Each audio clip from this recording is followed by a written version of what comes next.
اب ایک شاعر ہیں جنہیں میں دعوت دینا چاہ رہا ہوں، جو بہت بچنا چاہ رہے ہیں، لیکن کچھ شعراء نے یہ شرط رکھ دی ہے کہ اگر وہ شعر نہیں سنائیں گے تو ہم بھی نہیں سنائیں گے. تو اس کو نباہ کرنے کے لیے اور ان کے اصرار کے باوجود میں دعوت سخن دیتا ہوں جناب عبداللہ صاحب کو.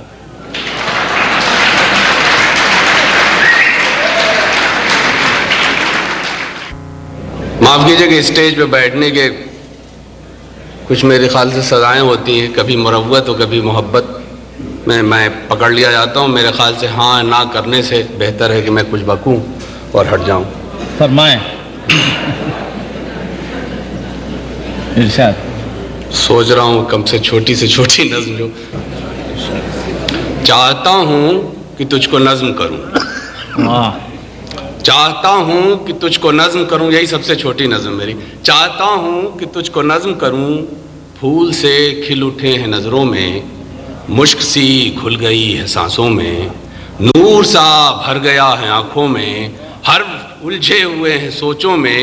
نور کو کیسے حرف میں ڈھالوں، پھول کو کیسے شعر میں گونتھوں، مشک کو کیسے نظم کر ڈالوں. دیر سے ہاتھ میں قلم تھامے میں تیرا نام لکھے جاتا ہوں، بس تیرا نام ہی مکمل ہے، اس سے بہتر بھی نظم کیا ہوگی. واہ واہ واہ.